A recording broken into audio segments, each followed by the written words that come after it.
Selamat sore. Ya, Terima kasih Mbak Rahel bersedia meluangkan waktu untuk bercerita dengan saya. Saya ingin memahami perasaan Mbak Rahel dalam pasca terjadinya ditinggal kedua orang tua. Semua informasi Mbak Rahel disampaikan kepada saya dan kerahasiaannya hanya digunakan untuk kepentingan tugas akademik. Apakah Mbak Rahel bersedia melanjutkan wawancara ini? ya. Sebelumnya saya akan bertanya mengenai riwayat keluhan Mbak Rahel. Bisakah Mbak Rahel ceritakan terjadinya terkait kehilangan kedua orang tua? Kejadian kehilangan orang tua itu sangat berat ya, terpukul banget pada saat itu.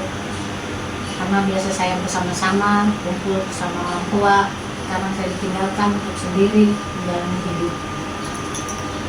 Kapan peristiwa itu terjadi? Kalau papa saya di 2011, mama saya di 2017. Bagaimana perasaan Mbak Rahel saat pertama kali mengetahui kabar tersebut? Hancur.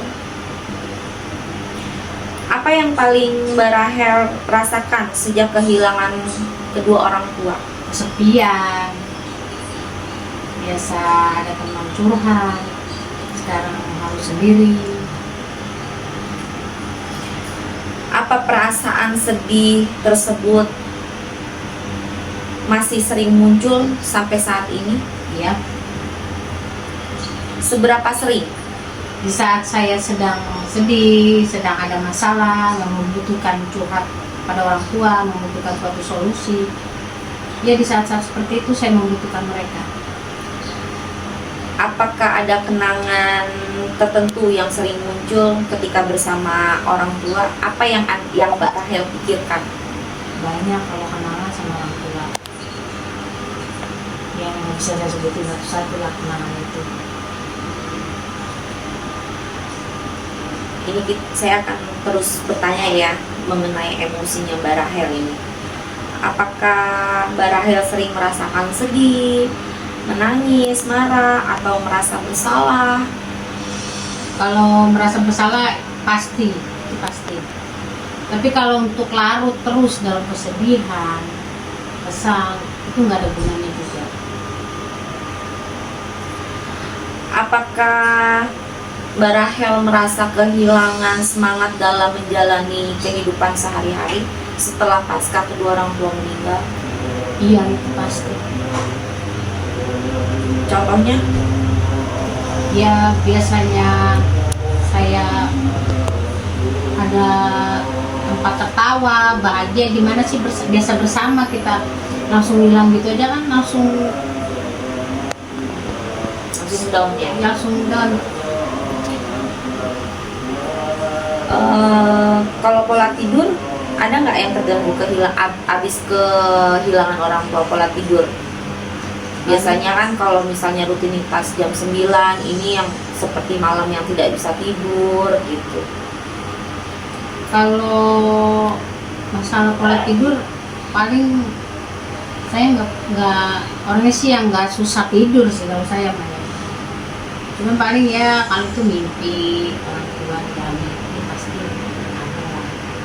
Kalau perubahan nafsu makan, Nah itu jelas, sampai waktu itu terakhir mama saya meninggal, saya sempat kena tipes.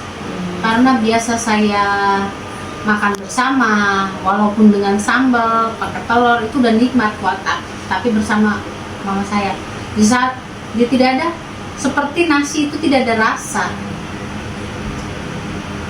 hambar. kalau mengenai dari segi sosial nih, bagaimana hubungan Mbak Rahel dengan keluarga dan teman-teman sekitar, lingkungan sekitar pada saat ini? Masih baik-baik saja hubungan saya.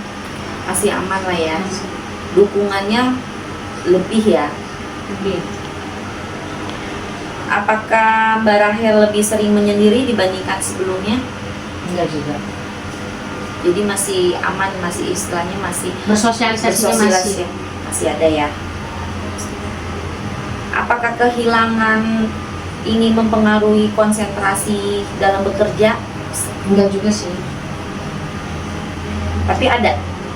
Ya di saat waktu awal-awal blank lah kita. Produktivitas Mbak Rahel berubah sejak kejadian tersebut. Berarti kan yang tadinya misalkan seminggu bisa jadi turun, misalkan jadi 4 hari, 3 hari bekerja atau gimana gitu. Justru malah saya lebih baik di luar mencari kegiatan daripada di rumah. Jadi lebih larut intens di luar dalam, ya. iya, larut dalam kesedihan, aduh lebih nilai nanti saya sakit. Saya lanjut menanyakan cara menghadapi masalah nih pada saat ini ke Mbak Rahel.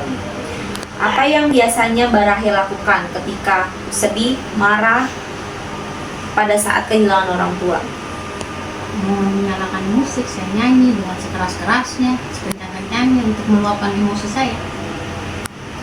Siapa yang paling dominan tuh yang memberikan dukungan pada saat itu? Kakak saya perempuan. Apa ada kegiatan tertentu yang membantu Mbak Rahel agar diri itu merasa tenang, merasa nyaman, damai gitu? Ada, saya mencari kegiatan dengan jualan, terus dengan kerjaan di luaran. Jadi saya nggak menetap di rumah aja. Ada sibukan lah. Menurut Mbak Rahel, sejauh mana dukungan dari lingkungan, keluarga membantu proses pemulihan? Sangat mendukung. Jadi masih istilahnya masih bersatu ya. Iya. Ada dukungan moral, semuanya, emosi juga sesama gitu ya. Terima kasih Mbak Rahel atas keterbukaannya wawancara ini. Dari cerita yang Mbak Rahel sampaikan kepada saya memahami kehilangan kedua orang tua. Apakah masih ada lagi yang mau disampaikan kepada saya? Tidak. Terima kasih Mbak Rahel. Cukup Ya, sekian sama-sama. dan terima kasih.